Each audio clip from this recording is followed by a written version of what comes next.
E ele já está me esperando com uma mesa linda e com uma verdadeira aula e muitas informações. Você sabe que aqui a gente gosta de fazer um programa completinho. A gente começou falando de consciência, de alimentação, de alimentos importantes e agora a gente vai falar de um problema que muitas pessoas acabam detectando em exames de sangue ou mesmo com diagnósticos de outros problemas que vão ocorrendo no dia a dia, que revela a falta de consciência na alimentação, que é justamente a anemia. Doutor André Weinert, seja bem-vindo.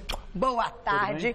Uma coisa tem tudo a ver com a outra, né? Com certeza. A falta da consciência alimentar gera problemas na nossa saúde. Sempre. E a anemia, ela grita, né? E você sabe que tem um monte de gente, engraçada, até pra gente introduzir nosso assunto, que olha no espelho se o olho tá branco, aqueles negócios, né? Que até você pode dizer, válido. é válido? É válido, claro. Dá pra gente ver alguma coisa? É um dos sinais da anemia. É? Claro, então não é mito? Não, não é mito. E aí não tá vermelhinho, não tá tudo bem, não sei o que lá. Faz o exame, pá. Tá lá, tá com anemia. E muita gente não sabe que tem, mesmo olhando. Para você ter uma ideia, mais ou menos 20% das crianças têm anemia. Jura? E geralmente 29% das mulheres têm anemia. Né? São dados do Ministério da Saúde. Sério, hein? E a maioria dessas pessoas não sabe que tem anemia ou pensam que não tem, ou acham que está tudo bem. Muitas vezes os sinais, sintomas, a gente vai falar aqui, são Então, isso que eu ia te muitos. perguntar. Quais são esses sinais, então, para a pessoa já ter um clique e falar assim, não, eu acho que o negócio é anemia? Olha, existem alguns tipos de anemia, Tá. né, para a gente entender primeiro o que é anemia. Tá? Se a gente puder até colocar... O vídeo? Não, o vídeo não, a primeira fotinha do sangue para a gente entender como que é formado o sangue. Vamos colocar, então, a gente tem aí duas imagens. A primeira imagem mostra aí um tubinho de ensaio, né? Tubinho de ensaio, muito legal. Aí, então, ó, para a gente ter uma ideia, o nosso sangue é formado, né, 100% do sangue, 55% do sangue é plasma, né, então é água, minerais, hormônios, glicose, proteína. Tá. 1% deles são os glóbulos brancos e as plaquetas e 45% são as hemácias, que são os glóbulos vermelhos. Tá bom. Então, nosso sangue, praticamente, a formação dela, do nosso sangue é essa. E quando há algum problema, aonde ele está?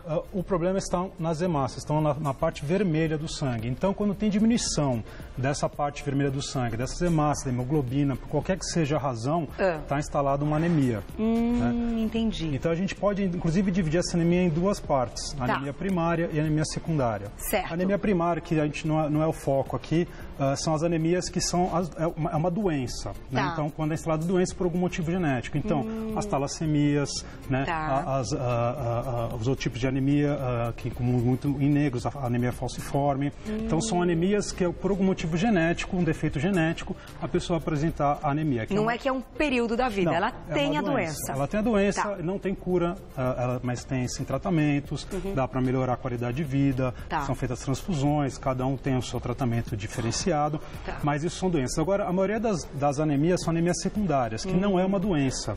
Né? Ela está nos dizendo que alguma coisa está errada com o nosso corpo. É um estado, então, momentâneo, podemos dizer assim. Exatamente. Então, a gente não pode confundir anemia com doença. A anemia, geralmente, ela está mostrando que nosso organismo, algum problema está acontecendo. Seja uma perda sanguínea, seja por falta de algum tipo de alimento, não só o ferro. Tem outros alimentos que podem levar a outros tipos de anemia. Era o que eu ia te perguntar. Então, não é só o ferro. Não é só o ferro. Outros nutrientes, então, que a gente precisa dos alimentos. Isso. Na falta deles pode causar anemia. Isso, porque para a formação da hemoglobina, que é a principal célula formadora, uma proteína formadora das nossas hemácias, a gente precisa, para formar o ferro, a vitamina B12, o ácido fólico. Então, para você ver que tem algum desses nutrientes que são essenciais para a formação das células vermelhas, que sem ele nós vai acarretar alguns tipos de anemia. Claro que a mais comum, que a gente sempre fala, que é a anemia ferropriva, ou seja, é aquela anemia por falta de ferro. Né? Que, de uma maneira geral, como por ser mais comum, que geralmente os sinais e sintomas são os mais clássicos. Né? Então, falando dos sinais e sintomas que geralmente são cansaço, falta de ar, desânimo, sonolência, queda de cabelo, aquela unha esfacelando, aquela pele mais ressecada, né? Aí sim que a pessoa olha a mucosa do olho olha no espelho, vê, está um pouco mais branca, mais clara que o normal, né? Geralmente a pessoa não consegue ter muito parâmetro, a não ser que seja bem clara, mas geralmente o médico consegue ter um parâmetro um pouco melhor no exame físico. Tem ainda casos de pacientes que podem desmaiar? Tem pacientes, inclusive, com anemia muito grave, por motivo de sangramento ou anemia aguda, que tem que ficar internado, receber medicações endovenosas ou intramusculares, fazer tratamento de mais urgência ou estancar algum tipo de sangramento. Então, a anemia, nesses casos, ela não é a doença instalada, ela é um sinal de que alguma doença, alguma coisa está acontecendo de errado com o organismo. Entendi, mas em muitos casos, até vou colocar o nosso vídeo, né, porque o vídeo explica exatamente isso que ele está contando pra gente. Em alguns casos, então, antes até da gente começar. Não, vamos fazer assim, começa explicando o vídeo e já te pergunto então, esse vídeo ele vai mostrar a absorção do ferro, né? Então a gente tem 2 tipos de ferro na nossa alimentação que a gente vai mostrar aqui na bancada, tá? Perfeito. Então, pode parar um pouquinho? Vamos parar aqui? O ferro na forma ferrosa e na forma férrica, tá? Então, quando a gente fala, inclusive, dos alimentos, qual é o melhor tipo de ferro para ser absorvido? É o animal, ferro de fonte animal, ferro de fonte vegetal. Ela está justamente aqui nesse grau de absorção. Esse ferro, que é o ferro 2+, que é o ferro ferroso, ele absorve de 10% a 35% daquilo que você ingere. Então, não é tudo que você come que você ingere, é uma pequena parte. Mas o ferro, né, que na forma férrica, que é essa aqui, que é a forma que a gente encontra nos vegetais, ela é muito menos absorvida. Então, por isso que a gente fala que os vegetarianos, por exemplo, que não comem nenhum tipo de carne, tem que tomar cuidado. Não necessariamente eles vão ter anemia. Mas tem que comer eles têm que saber muito bem o que eles estão comendo. Entendi. Tá? Porque se a pessoa só tem o ferro dessa parte, então, de vegetais, de legumes, ela tem que consumir e grãos, uma quantidade um pouco maior. Isso, O ferroso, então, está na parte animal. Isso, nas carnes, no frango, na carne vermelha. É peixe, ovo. Peixe. O ovo é essa forma aqui do ferro férico. O ferro também tem uma quantidade maior. Entendi. Então, é a carne mesmo. Pode soltar. Vamos lá, vamos continuar. Não sabia disso, eu não tinha noção. Pois acho que é isso que é interessante. Então, o ferro, ele acaba entrando nessas 2 formas no nosso organismo, né? Então, esse ferro aqui, que é o ferro férrico aqui, pode parar um pouquinho, para ele poder entrar, para ele poder ser absorvido, ele tem que passar por uma outra etapa. Pode soltar. Ele vai passar por uma etapa, ele vai através de uma outra enzima. Pode soltar. Ele tem que se transformar naquele outro ferro, igual para poder ser absorvido, para poder entrar através dessa membrana. Né? Já o ferro ferroso, ele já entra de uma maneira direta, então ele não precisa passar por esse passo. Né? E aí, isso aqui que vai acabar mostrando que esse mesmo mecanismo de entrada tem competição de outros nutrientes. Pode parar um pouquinho? Parou. Olha lá, um derruba o outro, parou. Isso. Então, é isso que a gente fala. Lembra que a gente fala, não consuma cálcio, não consuma isso, não consuma polivitamina, tudo junto à alimentação, justamente por causa disso. Porque tem outros nutrientes que, através da mesma porta de entrada que o ferro utiliza para fazer todo o processo metabólico dele, outros nutrientes vão usar a mesma. Entendi. E outros nutrientes acabam atrapalhando. Então, uns atrapalham e outros ajudam. Então, os que atrapalham? O zinco, o cobre, o cálcio, por exemplo. A vitamina C, ela já ajuda. Então, por isso que, por exemplo, quando a gente fala tome seu polivitamínico, cuidado para não tomar muito perto das refeições, porque você acaba interferindo no metabolismo do ferro. Do ferro. E olha que interessante isso. Quando a gente fala de leites, derivados, o cálcio atrapalha a absorção de ferro. Porque ele entra com mais rapidez, ele dá um empurrãozinho assim. Eles acabam brigando por essa entrada. Ah lá, olha que legal. Então, você acaba entendendo porque muitas vezes tem a dificuldade de absorção do ferro. Mesmo que a pessoa consuma muito ferro, se ela consumir alimentos que vão atrapalhar, a absorção que já é pequena vai ser menor ainda. Entendi. Isso a médio e longo prazo pode ter algum problema. E aí, ele essa aqui, ela acabou entrando, essa aqui é uma outra proteína, pode parar, chama ferritina, parou aqui. Que inclusive a gente dosa nos exames de sangue. Quando a gente dosa, pede um hemograma para ver se tem uma anemia ou não, a gente pede a dosagem de ferro e a gente pede a dosagem de ferritina. Né? E muitas vezes a gente pode pedir uma dosagem de uma outra proteína que a gente vai acabar vendo aqui, que chama transferrina. Então, a ferritina nada mais é do que um objeto que ele estoca o ferro. Então, muitas vezes a paciente pode, inclusive, ter um ferro normal, mas já tem uma ferritina baixa. Isso que quer dizer? Quer dizer que ele, apesar de ter uma quantidade normal de ferro, o estoque dele já está baixo. Entendi. Então o ideal é ter ferro legal e ferritina legal. Porque os dois a gente consegue dosar. A gente, inclusive, muitas vezes, a gente começa a decair a ferritina, ou seja, os estoques diminuem, né? Então aquele estoque de ferro, o ferro continua normal, porque estamos gastando aquele estoque que a gente tem, mesmo que a gente não esteja consumindo. Tá. Ou seja, então o ferro que estava guardado a gente está usando, mas o estoque está acabando. Entendi. Então a gente tem que tomar muito cuidado com isso. Olha que interessante, não pode deixar a ferritina ficar baixa então. Exatamente. Vamos finalizar então o vídeo. Então ela vai ela acaba levar para uma outra portinha, que aí o ferro vai ser acoplado nessa transferrina, que é uma outra proteína que vai carregar o nosso ferro até a medula para ela poder fabricar os glóbulos vermelhos. Tá? E aí, por isso, entendi que quando está abaixo, os glóbulos vermelhos diminuem. Isso.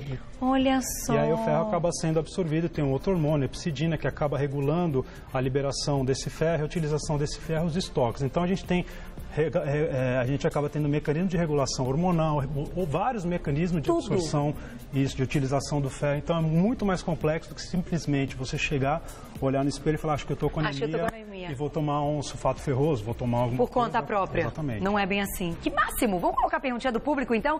Tá todo mundo perguntando, muita gente se identificando com o assunto. Que linda, Gisele, um beijo pra você, obrigada. É verdade que o espinafre não é uma boa fonte de ferro devido à presença do oxalato, oxalato. Volto já. Tá bom. Você já me conta.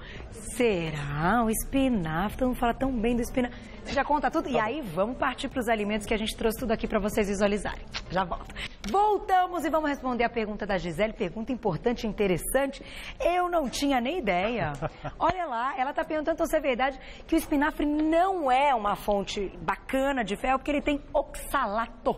Na verdade, o que acontece? Vamos lá, doutor André. Acontece o seguinte, Carol, tem alguns alimentos, todos os alimentos têm várias características, né? Boas e muitas vezes ruins. Tem alguns alimentos que têm algumas propriedades chamadas, que o pessoal chama de antinutrientes. Tá? Esses antinutrientes, que são os fitatos e algumas outras substâncias, eles interferem muito na absorção de vitaminas, na absorção de minerais, que podem atrapalhar. Mas muitas vezes, na maioria das vezes, ainda bem, esses alimentos, quando são submetidos ao processo de cocção, né, esses fitatos, esses antinutrientes acabam se perdendo.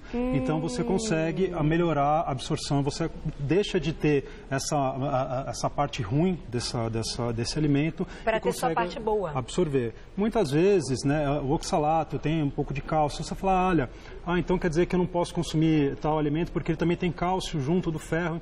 Na verdade, o que acontece é assim, não dá para você tirar tudo que é de um lado, tudo de outro. Você age como tudo em sinergismo. Um equilíbrio. Você tem que ter um equilíbrio. O que você tem que evitar são fontes de alimentos ricas, por exemplo, em cálcio, que vai atrapalhar, em cobre, em zinco, que tem muito, e se você tiver uma necessidade de reposição desse ferro que está faltando. Se você for consumir, por exemplo, espinafre, que tem oxalato, ou algum outro nutriente, o feijão, que cru também tem fitato, por exemplo, você não vai comer feijão cru. É um processo de cocção do feijão. E o espinafre também não cru. Você pode cozinhar o alimento, por exemplo. Então você consegue absorver o ferro do alimento, das folhas verdes escuras, aproveitando muito melhor. Sempre vai ter aquele ponto de equilíbrio, né? Um ponto para cá, um ponto para cá, mas sempre vai prevalecer. Numa alimentação balanceada, você vai absorver. Então, você pode consumir espinafre. Então, ela não está 100% errada. Ela está certa. Não. Realmente tem oxalato. O oxalato não é legal porque compete com o ferro. Isso, mas você pode... Mas quando cozinhar, ele vai diminuir esse oxalato. Ou você pode consumir outras fontes de ferro. Né? Então, uma quantidade menor do espinafre. Você consumir uma quantidade de carne maior, por exemplo. De um frango, bastante frango. Então, sendo bem honesto e justo, doutor André, são nessas proteínas animais que a gente tem a maior quantidade do ferro, a maior absorção pelo nosso organismo, como você disse no início. Sim. Por isso que a gente sempre fala vegetariano, as pessoas, principalmente os veganos, que são totalmente, por motivos individuais, que não consomem nenhum tipo de fonte de proteína animal, nada animal, necessariamente eles vão ter anemia? Não. Mas tem que tomar muito cuidado, porque fonte de ferro animal é muito melhor. Fonte de vitamina B12, né? Carne, né? Que é fonte animal também, que a fonte vegetal não tem. Inclusive, falta de vitamina B12, ela pode levar a um tipo de anemia, chamada anemia perniciosa, que a vitamina B12, ela faz parte da formação do glóbulo vermelho também, tá? Então, mulheres grávidas também tomam muito cuidado. Porque o nenê também consome puxa bastante, tudo, né? Mulheres, período menstrual também, prestar muita atenção, porque a mulher, quando menstrua, tem a perda de sangue. Então, por isso que mulher tem mais anemia ferropriva do que homem. Então, tem que comer mais nesse período de menstruação. Mulher, geralmente, tem que consumir um pouco mais de ferro, de uma maneira geral, um pouco mais do que homem. Homem, geralmente, quando tem anemia, é por perda de sanguínea, ou por um sangramento intestinal, ou por algum outro motivo hepático ou renal. Né? Doenças como o HIV, a AIDS também podem levar a uma anemia, né? Então, sempre que o médico, foi no médico, contactou algum tipo de anemia, sempre investigar a causa da anemia. Então, toma muito cuidado. Não só, estou com anemia, vou tomar ferro, porque geralmente pode não ser o motivo a falta de ferro. Se for a falta de ferro, que na maioria das vezes você repõe com ferro na alimentação, ou tomando sulfato ferroso, ou injetável, vitamina B12, ácido fólico. E quem vai indicar? É o médico. Sempre o médico. Nada chega na farmácia, preciso tomar ferro. Não. Vamos colocar mais uma perguntinha? Vamos, claro. Chegaram várias. Olha lá, vamos ver quem vai escrever pra gente. Ela de novo? Não, essa já foi. É outra. É outra. Né? Essa já foi, né, gente? Não, vamos trocar. Aí, trocou, olha lá. A mágica da TV é legal, hein? Olha lá. Que linda. Ellen, um beijo pra você. É verdade que tomar suco de laranja junto com alimentos que contêm ferro, então ajuda na absorção? Pode responder agora, doutor André. Diga lá, Sim. É bacana? É muito legal por causa da vitamina C. Tá, então tudo que tem vitamina C, não só o suco de laranja. Não, qualquer fruta cítrica, ou, por exemplo, suco de limão, suco de acerola, suco de goiaba, morango, o que tiver de vitamina C, inclusive complementos com vitamina C, que você mande manipular, que compre na farmácia, também ajuda bastante. Tá. Lembrando do nosso vídeo, daquela competição, a vitamina C ela vai ajudar a absorção do ferro, para ele poder entrar e para poder ter a formação do nosso glóbulo vermelho. Então, um suco de laranja natural, não de pó, tá? Não de caixinha. Natural, feito na hora, espremido na hora, ajuda bastante na absorção do ferro, sim.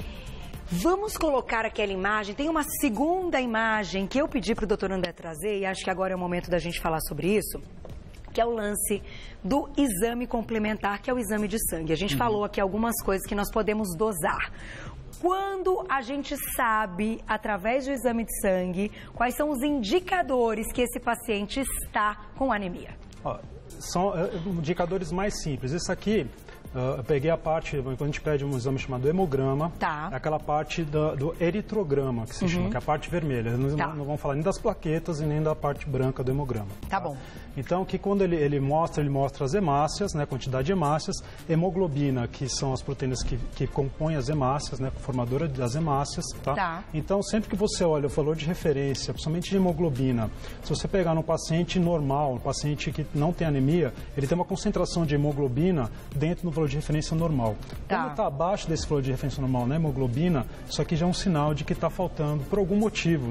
Aqui não dá para especificar por enquanto qual é o motivo dessa anemia.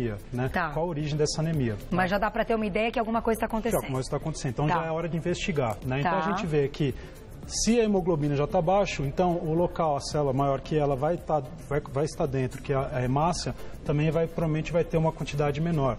Ou por produção ou por falta de algum nutriente. Perfeito. E olha, tem outros, né? Isso. O que é isso? VCN? Isso aqui é só para vocês terem uma ideia, através dessas três volumes, né? O volume corpuscular médio, então, que é a hemoglobina corpuscular média e a concentração de hemoglobina corpuscular média, através desses exames a gente consegue enxergar, por exemplo, aqui o tamanho da hemácia, isso aqui está me dizendo o tamanho dessa célula, isso aqui está me dizendo o quanto tem de hemoglobina dentro dessa célula. Então, através desses outros exames, a gente consegue ter uma ideia do tipo de anemia que pode o paciente estar levando. Porque, como você falou, são vários tipos. Não adianta só ter anemia. Você tem que descobrir qual para poder tratar. Para você só ter uma ideia que essa aqui, por ela estar mais baixa, né, que a gente chama de uma anemia hipocrômica e hipo, provavelmente é por falta de ferro. Geralmente, quando, por exemplo, uma falta de vitamina B12, na formação dessas hemácias, a vitamina B12 ela fica maior. Então, o volume dessa hemácia ela fica grande. Então, geralmente, em vez de ser abaixo do normal, por exemplo, que estaria 120, 130, isso me leva a crer, por exemplo, que pode ser uma falta de vitamina B12. Então, a gente pode estudar o tipo de anemia através desses valores. Desses tipos. E, claro, dosando a vitamina B12, dosando ácido fólico, dosando ferro, ferritina, que é super importante. Não deixar de dosar a ferritina. Tem que dosar tudo. Isso. Se tiver casos de outros tipos de anemia na família, então, como a anemia perniciosa, como anemia talassemia, como anemia falciforme, aí são exames mais específicos, né? O exame chama eletroforese de hemoglobina. Porque daí já é a doença, como você falou. Já é a doença genética instalada que aí vai tratar de outra maneira. Entendi. Mas, de uma maneira geral, através desses exames, desse exame do hemograma, a gente consegue já saber se no diagnóstico se tem uma anemia ou não. A causa a gente vai saber mais para baixo. Agora, para a gente fechar, doutor André, os meninos vão passear pela nossa mesa. Quais são, então, os alimentos? Você trouxe tudo aqui que é bom para evitar e também para tratar doenças que a gente sabe que, comendo direitinho, vai repor aí essa vitamina B12 e o ferro, né? Então, tudo que está aqui é bacana? Nem tudo. Nem tudo? Nem tudo. O que não é bacana? Leite derivados, por exemplo. Que você trouxe o iogurte. Isso, que é rico em cálcio. Então, ele vai competir. Ele vai acabar competindo naquela entradinha, naquela portinha de entrada do ferro para poder entrar na célula e para poder fazer todo esse processo metabólico dele. Entendi. Né? O que é legal, os outros geralmente só que pode ser comido legais. Em outra hora do dia. Pode, não pode ser comido junto com outros alimentos de ferro, mas sozinho pode. Quem está tratando anemia, não tomar sulfato ferroso junto com do leite, por exemplo, que muita gente, mas me dói, posso tomar com leite? Não, não pode tomar com leite. Tomar muito cuidado. Tomar com suco de laranja. Muito melhor. Suco de limão, suco de laranja, junto com alguma fruta. A couve. A couve, todos os vegetais de folhas verde escura, geralmente são ricos em ferro. Então, são fontes boas. Mas se, de repente, fizer ela refogadinha e tal, vai perder? Não, não perde. Também não perde? Não perde. Bom, pode fazer. O agrião tem bastante, a beterraba tem bastante, o pimentão tem bastante, o feijão preto tem bastante. Grão de bico? Grão de bico também é legal. Que é da família, também né? É legal. E só para ilustrar aqui, que eu acho que é interessante, até que eu trouxe frango, não é que esse frango veio quebrado, não. A gente fez de propósito esse vermelhinho aqui, né? Esse vermelhinho que está aqui é a medula óssea. É aqui que é produzido, são produzidos os glóbulos vermelhos. Então, não confundir com medula espinhal, que é outra coisa.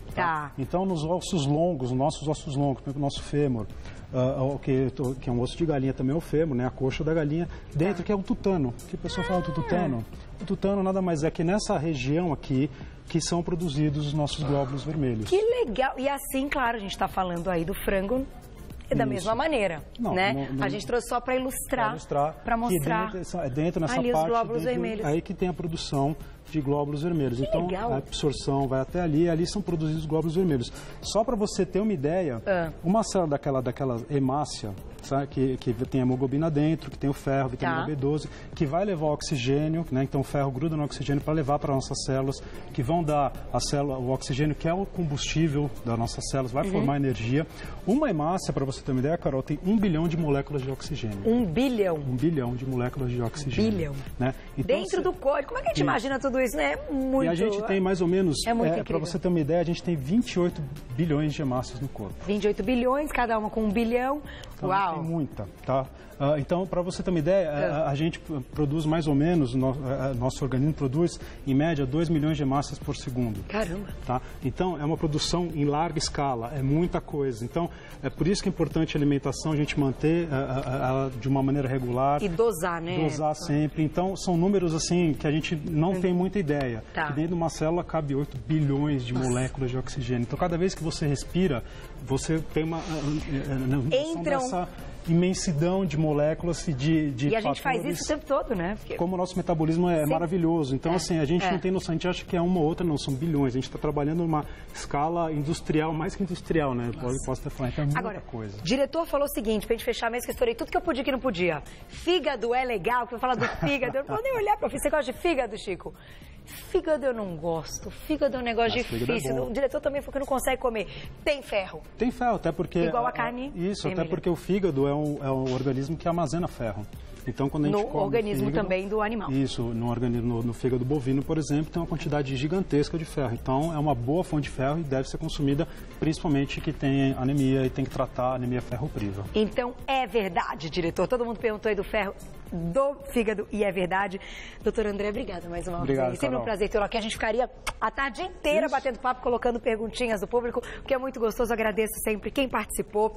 Quem quiser entrar em contato com o doutor André, pode segui-lo lá no Insta, @André_nutrólogo. André_nutrólogo. Você já vai tirar todas as suas dúvidas. Ele sempre responde uma simpatia e está sempre aqui no Você Bonita. Obrigado, Carol. Obrigada mais uma vez. Vamos estar atentos. Ir ao médico e fazer o check-up é o que vai nos mostrar aí se está tudo bem. Com certeza. Muito obrigada. Até a próxima.